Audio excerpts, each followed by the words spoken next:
आइए एक और प्रकार की गति देखते हैं, लेकिन पत्थर का टुकड़ा ना लें, पत्थर से खतरा होता है। इसलिए एक हल्का लकड़ी का टुकड़ा ले लें और उसे धागे से अच्छी तरह बांध लें।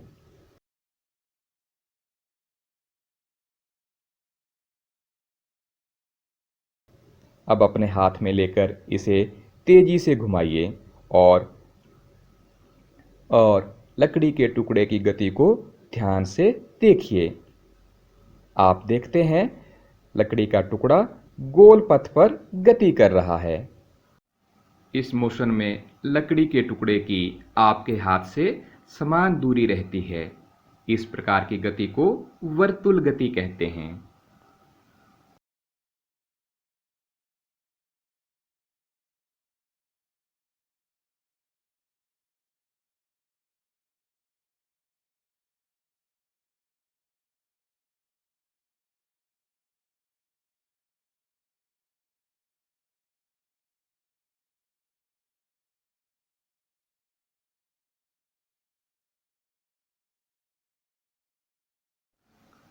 बिजली के पंखे की पंखुड़ियाँ व घड़ी के सेकंड की सुई, इन सब की गति वर्तुल गति के उदाहरण हैं।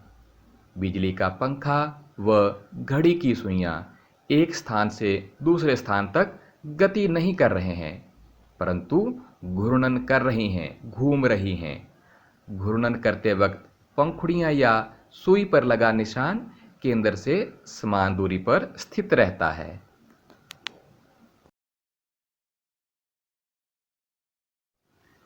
The motion of blade of an electric fan and hands of clock are examples of circular motion. The electric fan or clock by themselves are not moving from one place to another, but blades of the fan rotate and so do the hands of clock. The distance of mark on hands or blades will remain same from the center all the time.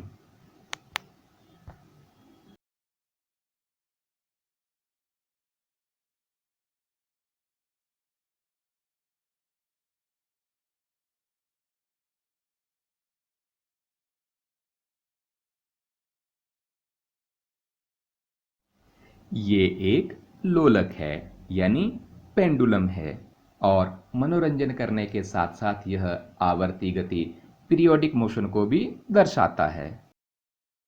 आवर्ती गति periodic motion, जब कोई वस्तु एक निश्चित समय अंतराल पर अपनी गति को दोहराती है, तो इस प्रकार की गति को हम आवर्ती गति कहते हैं। When an object repeats its motion after some time regularly, then the type of motion is called periodic motion.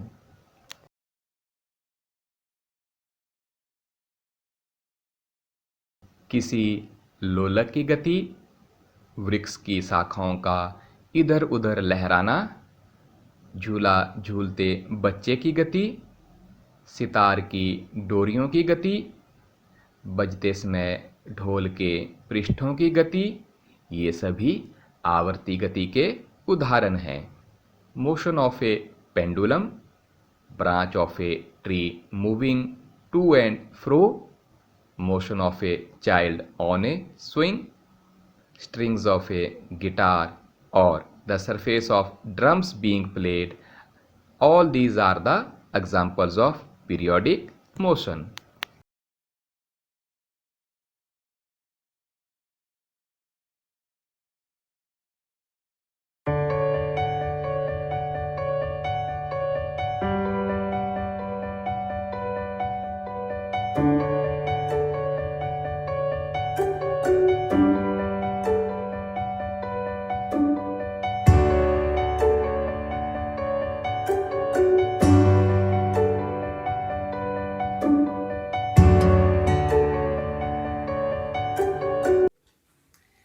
इस गतिविधि के लिए आवश्यक सामग्री है फेविबॉन्ड, एक नट, एक नट और बोल्ट, एक मोटर और 9 वोल्ट बैटरी। सबसे पहले फेविबॉन्ड की सहायता से हम जो छोटा सा हमारा नट है उसे हम इस मोटर की शाफ्ट के साथ बिल्कुल आगे जैसे यहाँ चिपका देंगे। अब जो 9 वोल्ट बैटरी है उसके सिरे पर जो हमारे पास थोड़ा बड़ा नट और बोल्ट है उसे हम इस तरह से चिपका देंगे अच्छे से, इस तरह से। ये हमारा चिपक गया और इस तरह से ये पक्का हो जाएगा। अब हम जो मोटर हमारे पास है उसे 9 वोल्ट बैटरी के ऊपर इस तरह से लगा देंगे। अब हमारी गतिविधि तैयार है। बैटरी को मोटर से जोड़ते ही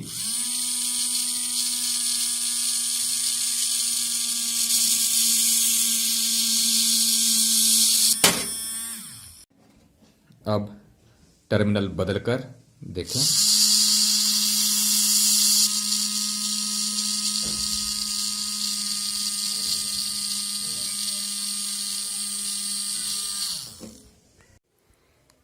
इसके पीछे मुख्य कारण है वाइब्रेशन या कंपन, जो कि हमारी मोटर उत्पन्न कर रही है। मोटर से यह कंपन बैटरी से होते हुए नट और बोल्ट में चला जाता है और जिस दिशा में कंपन उत्पन्न किया जा रहा है उस दिशा में ही हमारा नट घूम रहा है। देखिए जैसे इसको हम लगाते हैं, जो मोटर वाइब्रेशन या कंपन उत्पन्न कर रही है वो बैटरी के माध्यम से नट बोल्ट में होते हुए आगे को कार्य को अंजाम दे रहा है।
चाइना डिश में शीतल जल आप डाल लें।